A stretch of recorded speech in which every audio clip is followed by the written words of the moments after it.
Hello, dear students. Myself Prakash Kumar Tripathi, Assistant Professor, Department of Computer Application, Government Naveen College, Hassaul, Janjgir Champa. ये lecture basically MSc second semester के algorithm design analysis के chapter 5 में मौजूद ग्रेडी approach के अंतर्गत Hoffmann coding के लिए बनाया गया है। अदर स्टूडेंट्स के लिए भी ये बेनिफिशियल है, जो बी टेक स्टूडेंट्स हैं वो भी इसको यूज़ कर सकते हैं। तो चलिए शुरू करते हैं। आज के लेक्चर में हम पढ़ने वाले हैं हॉफमैन कोडिंग। जैसा कि हमें मालूम है, ग्रेडी अप्रोच जो होता है वो ऑप्टिमाइजेशन पर बेस्ड होता है। ऑप्टिमाइजेशन मीन्स जहां कहीं किसी चीज को मैक्सिमाइज या फिर मिनिमाइज करने की रिक्वायरमेंट होती है, वहां पे हम सबसे ऑप्टिमल वे में वर्क करते हैं और मिनिमाइज या मैक्सिमाइज आउटपुट हम प्राप्त करते हैं। तो हफमैन कोडिंग का जो बेसिक फंडामेंटल है वो ये है कि अगर आपके पास n नंबर ऑफ लेटर्स हैं, कैरेक्टर्स हैं, तो सारे कैरेक्टर्स को आप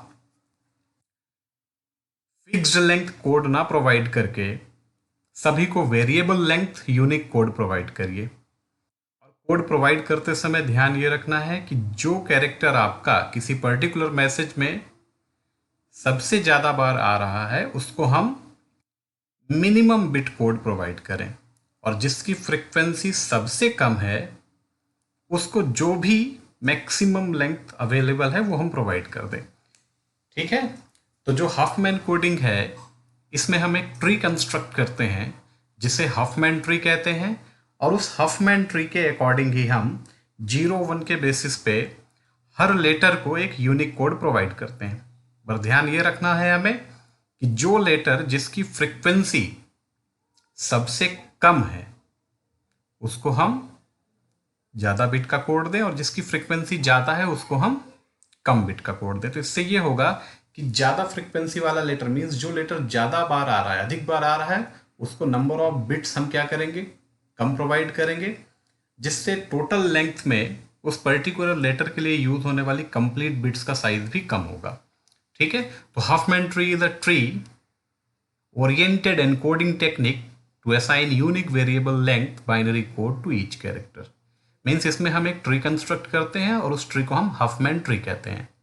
this coding technique is introduced by David Albert Huffman, जो कि एक अमेरिकन कंप्यूटर साइंटिस्ट थे। ठीक है।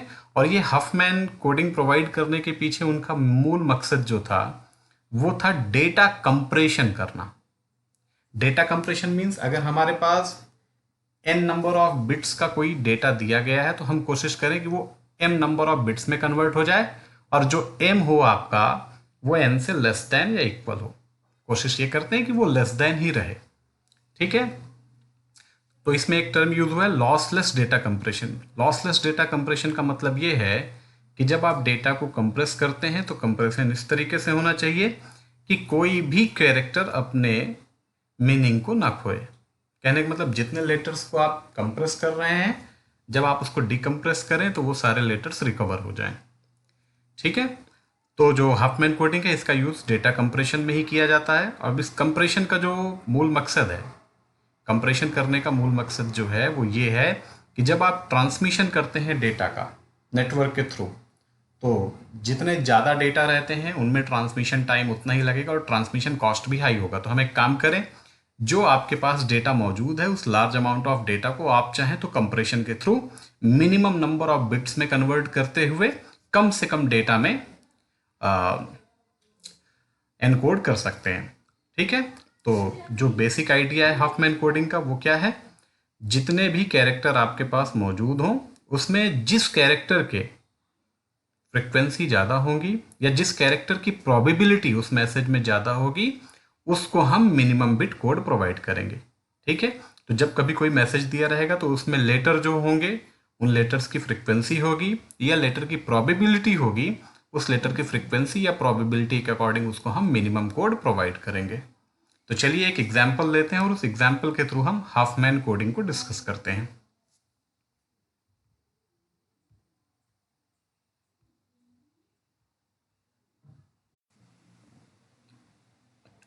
तो हफमैन एनकोडिंग यह हाफमैन कोडिंग समझने के लिए ज़रूरी है कि हम पहले एक मैसेज ले लें। तो यहाँ पे हमने एक टेक्स्ट मैसेज लिया है, नाना लिव्स इन नैनीताल।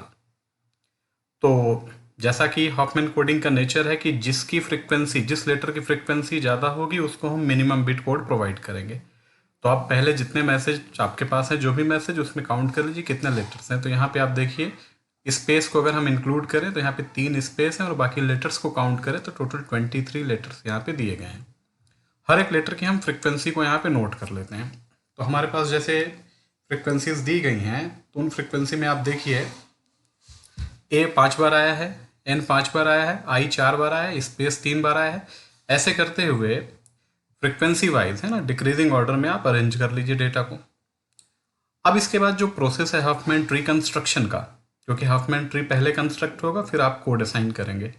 तो हाफमैन ट्री कंस्ट्रक्ट करने के लिए जिनकी फ्रीक्वेंसी मिनिमम है आप उसको प्रोसेस करते जाइए और ट्री का कंस्ट्रक्शन स्टार्ट कर दीजिए। और प्रोसेस्ड ट्री की जो फ्रीक्वेंसी होगी नंबर ऑफ लेटर के समेटिव, उसको भी आप आगे लिस्ट में इंक्लूड करते जाएंगे और सॉर्टेड ऑर्डर में ही रखते हुए मिनिमम फ्रीक्वेंसी वाले लेटर्स को या मिनिमम फ्रीक्वेंसी वाले ट्री को लेते हुए आप ट्री का कंस्ट्रक्शन करते जाएंगे। चलिए यहाँ पे हम देखते हैं, यहाँ पे हमारे पास शुरुआत में हमने किसको पिक किया, वी और टी को, क्योंकि इसकी फ्रीक्वेंसी 1 थी। तो जब वी और टी का हमने ट्री बनाया तो ये ट्री कुछ इस तरीके से बना। मिनिमम को आप किधर रखेंगे, मिनिमम आप लेफ्ट की ओर रखिएगा और मैक्सिमम राइट की ओर रखिएगा, क्योंकि यहाँ पे वी और टी दोनों की फ्रीक्वेंसी 1 है तो आप दोनों तरफ रख सकते हैं किसी को भी, ठीक है। तो हमने लिया वी को और टी को लिया यहाँ पे। तो जब वी और टी को आपने मर्ज किया तो वी की फ्रीक्वेंसी 1 थी, टी की फ्रीक्वेंसी 1 थी, तो आपका जो ट्री कंस्ट्रक्ट हुआ वो ट्री वी टी के लिए कंस्ट्रक्ट हुआ जिसकी समेटिव फ्रीक्वेंसी 2 हो गई। तो इस तरीके से देखें तो ए अपने नॉर्मल फॉर्म में ही है, 5 है, 9, एन की वैल्यू 5 है, आई 4 है, स्पेस 3 है, एल 2 है, और जो आपका वी टी बना उस वी टी की फ्रीक्वेंसी 2 है। तो एल के बाद हमने किसको पुट कर दिया यहाँ पे, वी टी को। ई और एस वैसे ही है 1 फ्रीक्वेंसी के साथ। अब नेक्स्ट स्टेप में हम किसको पिक करेंगे, नेक्स्ट स्टेप में हम ई और एस को पिक करेंगे क्योंकि इसकी फ्रीक्वेंसी मिनिमम है। तो चलिए देखते हैं, यहाँ पे हमने किसको पिक किया, ई और एस को। तो ई और एस को पिक किया हमने, तो ई की फ्रीक्वेंसी 1, एस की फ्रीक्वेंसी 1। तो जब ई और एस को आपने कंबाइन किया ट्री में तो ये ट्री बना ई एस जिसकी कंबाइंड फ्रीक्वेंसी हो गई 2। तो अब यहाँ पे ऑलरेडी क्योंकि वी टी दिया है, वी टी की फ्रीक्वेंसी 2 है, इसलिए हम ई एस को कहाँ इंक्लूड करेंगे, वी टी के बाद में इंक्लूड करेंगे। तो अब आपके पास रिमेनिंग नोड और रिमेनिंग ट्री क्या हो गए, ये यहाँ पे ए से लेकर के ई एस तक दिए हैं। अब हम नेक्स्ट ये देख सकते हैं कि अब जो मिनिमम फ्रीक्वेंसी है वो वी टी की 2 है और ई एस की 2 है। तो अब नेक्स्ट प्रोसेस में हम वी टी और ई एस को पिक करेंगे और उसको कंबाइन करके ट्री बनाएंगे। तो यहाँ पे हमने वी टी को पिक किया जिसकी फ्रीक्वेंसी 2 है और ई एस को पिक किया जिसकी फ्रीक्वेंसी 2 है। तो इस तरीके से हमारे पास कौन सा नोड बना, we T E S, we T E S. We T इधर से आया, ई एस इधर से आया, इधर इसकी फ्रीक्वेंसी 2 है और इधर इस कोड की जो टोटल फ्रीक्वेंसी थी लेटर्स की वो 2 है। तो ये वी टी ई एस बना जिसकी फ्रीक्वेंसी 4 आई। तो अब हम वी टी ई एस का भी स्पेस देख लेते हैं कि वो कहाँ पे आएगा। तो हमें मालूम चला कि वो आई के बाद आएगा क्योंकि आई की फ्रीक्वेंसी 4 है और वी टी ई एस की भी फ्रीक्वेंसी 4 है। बाकी बाद में जो स्पेस और एल दिया उसकी फ्रीक्वेंसी 3 और 2 है। तो वी टी ई एस का जो स्पेस है वो आई के बाद का है, तो हमने इसको ऐसे रख लिया। अब नेक्स्ट स्टेप में हम देखेंगे मिनिमम फ्रीक्वेंसी कितनी है, स्पेस की 3 है और एल की 2 है। तो हम स्पेस और एल को प्रोसेस करेंगे। तो यहाँ पे हमने स्पेस को लिया और एल को लिया, तो हमारा नया नोड क्रिएट हुआ स्पेस एल। अब जिसकी कंबाइंड फ्रीक्वेंसी होगी 5, इधर हो गया स्पेस के लिए 3, एल के लिए 2 और ये स्पेस विथ एल बना जिसकी फ्रीक्वेंसी 5 आ गई। अब क्योंकि ए की वैल्यू 5 है, ए का फ्रीक्वेंसी 5 है, एन का 5 है, आपके स्पेस और एल की भी 5 है, तो हम एन के बाद इसको पुट कर दिए। अब हमारे पास बचा आई और वी टी ई एस। तो नेक्स्ट में हम आई और वी टी ई एस को मर्ज करेंगे। यहाँ से हमने आई को पिक किया, यहाँ से हमने वी टी ई एस को पिक किया, तो हमारा नया नोड बना आई वी टी ई एस जिसकी टोटल फ्रीक्वेंसी होगी 8, आई की 4 और वी टी ई एस की 4। तो दोनों को प्लस करेंगे तो 8 आएगा। तो ये हमारे पास हमने आई को रखा इधर और वी टी ई एस को इधर रखा। दोनों तरफ में आप किधर भी चूज कर सकते हैं, ठीक है, क्योंकि इक्वल फ्रीक्वेंसी है। तो जब आप दोनों को प्लस किए तो एक नया नोड क्रिएट हुआ आई वी टी ई एस जिसकी फ्रीक्वेंसी हो गई 8। तो हमने 8 जब यहाँ पे फ्रीक्वेंसी मिली तो 8 की जो फ्रीक्वेंसी है वो ए एन और स्पेस एल सभी से ज़्यादा है, तो इसको हमने सबसे टॉप में रख दिया। अब नेक्स्ट टाइम हम एन और स्पेस एल को पिक करेंगे। तो यहाँ से हमने किसको पिक किया, एन को और स्पेस एल को पिक किया। तो ये क्या बन गया, एन स्पेस एल और टोटल फ्रीक्वेंसी होगी 10। तो इधर से आपने एन को ले लिया और इधर से स्पेस एल का जो पहले से ट्री क्रिएटेड था उसको आपने लेकर के इसमें कनेक्ट कर दिया। तो अब एन स्पेस एल की फ्रीक्वेंसी हो गई 10 जो कि मैक्सिमम है। तो इसको फिर से हम क्या करेंगे, IVTES और A दोनों के ऊपर पुट करेंगे। अब नेक्स्ट टाइम हम लेंगे IVTES को और A को, जिसकी फ्रीक्वेंसी 8 और 5 है। तो जब हम IVTES और A को लिए तो क्योंकि IVTES की वैल्यू मतलब फ्रीक्वेंसी 8 है और A की 5 है, तो हमने IVTES को किधर रखा है, लेफ्ट की ओर, और A को रखा राइट की ओर। 8 5 हमने ऐड किया तो आया 13। तो ये आपका बन गया क्या, IVTES A, जिसकी फ्रीक्वेंसी होगी 13। 13 क्योंकि जो पहले से अवेलेबल n स्पेस l था 10, उसकी फ्रीक्वेंसी ज़्यादा है तो उसको हम ऊपर की ओर लिख लिया यहाँ पे। अब नेक्स्ट टाइम क्या किए, हमारे पास केवल 2 ही ट्री बचे हैं यहाँ पे, है ना, नोट्स सारे कंप्लीट हो चुके हैं, ट्री है हम हमारे यहाँ पे। तो हम क्या करेंगे, यहाँ पे IVTES 13 है, उसको हमने लेफ्ट में रखा, और n स्पेस l वाला जो ट्री था उसको हमने राइट में रखा। इसको कंबाइन करते हैं तो ये हमारा कंप्लीट नोड कवर करते हुए रूट नोड मिल गया, जिसमें टोटल फ्रीक्वेंसी 13 है, सॉरी 23 है। तो जैसा कि हमें मालूम है कि शुरू में भी हमारे पास टोटल लेटर कितने थे, 23 थे, और यहाँ पे सबकी कंबाइंड फ्रीक्वेंसी भी 23 है। इसका मतलब ट्री हमारा प्रॉपरली कंस्ट्रक्ट हो गया है। ठीक है, अब ट्री कंस्ट्रक्ट होने के बाद बची है क्या, एक्चुअल प्रोसेस, जिसे हम हाफमैन कोडिंग कहते हैं।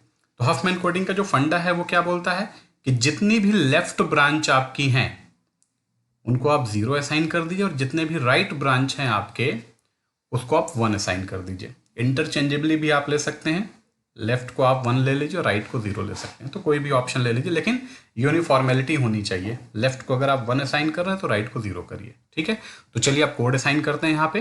तो देखिए यहाँ पे हमने जितनी भी लेफ्ट ब्रांच थी उसमें हमने 0 पुट कर दिया, और जितनी भी राइट ब्रांच थी उसमें हमने 1 पुट कर दिया है।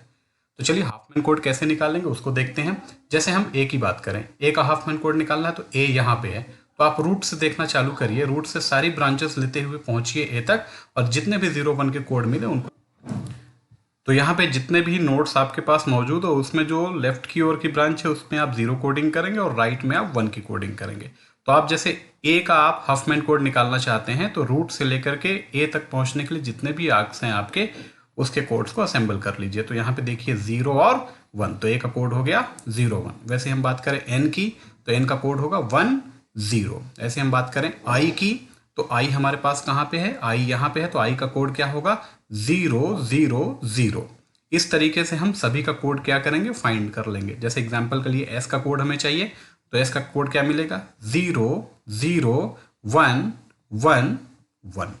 ऐसे करते हुए जितने भी लेटर्स थे हमारे पास सारे लेटर का हमने एक यूनिक कोड फाइंड कर लिया है। अब देखिए शुरुआत में भी मैं बोला था कि जो हाफमैन कोडिंग है उसका जो फंडामेंटल है वो क्या बोलता है, जितने लेटर्स हैं सभी लेटर्स को आप इक्वल लेंथ कोड मत प्रोवाइड करिए। जैसे कि ASCII 7 वगैरह कोडिंग में होता है कि सभी लेटर्स को हम 7 बिट का कोड देते हैं। यहाँ पे वेरिएबल लेंथ कोड प्रोवाइड करने से फ़ायदा जो होगा वो ये होगा कि जिसकी फ्रीक्वेंसी ज़्यादा है, जैसे हम ए को देखें तो ए की फ्रीक्वेंसी 5 है तो उसको 2 ही बिट का कोड मिल रहा है। एन की फ्रीक्वेंसी भी 5 थी तो उसको भी यहाँ पे 2 बिट का ही कोड मिल रहा है। आई की फ्रीक्वेंसी 4 थी उसको 3, मतलब जैसे जैसे फ्रीक्वेंसी क्या हो रही है, कम हो रही है, उसके कोड की लेंथ बढ़ रही है। या फिर हम ये कहें कि जिसकी फ्रीक्वेंसी ज़्यादा है उसको मिनिमम कोड हमने प्रोवाइड किया है। ठीक है, तो ये आपके पास ए से लेकर के जो लेटर्स आपके पास थे मैसेज में सभी की हमने हाफमैन कोडिंग कर दी है यहाँ पे। चलिए थोड़ा सा कुछ चीज़ें और इसमें डिस्कस कर लेते हैं। अब ये देख लेते हैं कि टोटल कितनी बिट्स इसमें लगेंगी। तो जो कोड्स आपके थे उन कोड्स को आपने यहाँ पे लिख लिया है जितने भी थे। अब ए कितनी बार आया था, 5 टाइम आया था, और ए को कितने बिट का कोड दिया गया है, 2 बिट का। तो टोटल ए के लिए कितनी बिट लगी, 5 2 10। ऐसे एन के लिए भी आपने 5 टाइम फ्रिक्वेंसी थी, 2 बिट का ही कोड असाइन किया है, तो ये भी हो गया 10। ऐसे करके जितने भी लेटर्स आपके पास हैं और जो उनकी फ्रिक्वेंसी है और जो उनके लिए बिट्स यूज़ की गई हैं उनको यूज़ करते हुए आप टोटल बिट्स फाइंड कर सकते हैं। जैसे हम बात करें ए की तो 5 2 10, एन की फ्रिक्वेंसी 5 है, 5 2 बिट यूज़ हुआ है, 5 2 10। आई की फ्रिक्वेंसी 4 है, 3 बिट यूज़ हुआ तो 12। स्पेस 3 बार आया है और हर स्पेस के लिए 3 बिट यूज़ किया गया तो टोटल 9 बिट स्पेस के लिए यूज़ हो गया। ऐसे ही आपके पास एल को आपने 2 बार यूज़ किया है और 3 बिट है तो 6 हो गया। इस तरीके से हम सभी की फ्रिक्वेंसी फाइंड कर लिए। तो जब इसको हम प्लस करते हैं तो हमारे पास टोटल 67 आता है। इसका मतलब ये है कि जब आप इस कंप्लीट मैसेज को हाफमैन कोडिंग में एनकोड करेंगे तो आपको 67 बिट का यूज़ करना होगा। ठीक है, अगर अदर कोडिंग टेक्निक्स का हम यूज़ करते हैं तो वहाँ पे हम इसको किस तरीके से करते हैं और क्या कंपेरिजन होता है उसको भी थोड़ा सा देख लेते हैं हम यहाँ पे। जैसे हमने हाफमैन का यूज़ किया तो हमारे पास टोटल 23 कैरेक्टर्स हैं, तो अकॉर्डिंग हाफमैन ट्री जो है टोटल बिट्स कितनी यूज़ हुई, 67 बिट यूज़ हुई। लेकिन अगर ये ASCII 7 बिट कोडिंग होता तो यहाँ पे टोटल लेटर्स आपके पास कितने हैं, 23 लेटर्स हैं, और हर लेटर को 7 बिट का कोड देते हैं, तो टोटल बिट्स कितनी लगती है 161। देखिए एक और चीज़ है यहाँ पे, minimum requirement bit coding. Minimum requirement bit coding का जो कॉन्सेप्ट है वो क्या बोलता है, आप सिंपली समझिए इसको डिजिटल इलेक्ट्रॉनिक्स के टर्म्स में, है ना। अगर हमारे पास 4 अलग अलग कोड हैं, तो 4 अलग अलग कोड को रिप्रेजेंट करने के लिए हमें 2 बिट की ज़रूरत पड़ेगी, ठीक है, बिकॉज 2 इज इक्वल्स टू 4। अगर बाइनरी में हम 4 डिफरेंट कोड्स को रिप्रेजेंट करना चाहते हैं, ए बी सी डी को रिप्रेजेंट करना चाहते हैं, तो हम 2 बिट के 4 कॉम्बिनेशन से रिप्रेजेंट कर सकते हैं। 0 मीन्स ए, 01 मीन्स बी, 10 मीन्स सी, 11 मीन्स डी। तो यहाँ पे टोटल अलग अलग लेटर कितने यूज हुए हैं, 9 अलग अलग लेटर्स यूज हुए हैं। तो 9 अलग अलग लेटर्स यूज हुए हैं, इसका मतलब ये कि 9 अलग अलग चीज़ों को अगर हम बाइनरी में रिप्रेजेंट करेंगे तो हमें कितनी मिनिमम बिट लगेंगी, 4 बिट लगेंगी। क्यों, क्योंकि 3 बिट से 8 कॉम्बिनेशन पॉसिबल है, 4 बिट से 16 कॉम्बिनेशन पॉसिबल है। तो 3 बिट में तो हो नहीं पाएगा, इसलिए हम 4 बिट का यूज़ करके हर लेटर को मिनिमम रिक्वायर्ड बिट के बेसिस पे रिप्रेजेंट कर सकते हैं। तो अगर हम 4 बिट का यूज़ करके ये जो 9 लेटर्स हम यूज़ किए हैं, इन 9 लेटर्स को रिप्रेजेंट करें तो हर लेटर को 4 बिट लगेगी, तो 23 लेटर्स टोटल रिप्रेजेंट हो रहे हैं, तो 92 बिट आएगी, ठीक है। अब बात करें कंप्रेशन रेशियो की। अगर हम हफमैन कोडिंग को ASCII 7 कोड से कंपेयर करें, तो जहां ASCII 7 में आप 161 बिट्स का यूज़ करके 23 लेटर्स को रिप्रेजेंट करते हैं, वैसे यहाँ पे किसका यूज़ कर रहे हैं, हम 67 बिट का यूज़ कर रहे हैं। तो 161 रेशियो 67 आएगा, 2.49 रेशियो 1। मतलब जहां हफमैन कोडिंग में आप किसी चीज़ को 1 बिट से रिप्रेजेंट करोगे, वहां पे आप ASCII में उसे 2.49 बिट से रिप्रेजेंट कर रहे हैं। तो ये कंपैरिजन हो गया, ये जनरल कंपैरिजन है किसके बीच में, हफमैन कोड और ASCII कोड के बीच में। वैसे मिनिमम रिक्वायरमेंट कोडिंग और हफमैन कोडिंग का अगर हम रेशियो देखें तो 1:1.37। मतलब अगर आप मिनिमम रिक्वायर्ड बिट कोडिंग करते हैं इस एग्जाम्पल के हिसाब से, तो आज जहां आप एक लेटर को रिप्रेजेंट करने के लिए 1.37 बिट का यूज़ करेंगे, वहाँ पे हमें 1 बिट, मतलब एक जनरल कंपैरिजन है, जहाँ 1 बिट की रिक्वायरमेंट है वहाँ पे हमें 1.37 बिट कंज्यूम करनी पड़ रही है, ठीक है। उम्मीद है आपको ये समझ में आ गया होगा, और अगर कोई डाउट होगा तो आप कमेंट बॉक्स में मेंशन करिएगा। Thank you very much.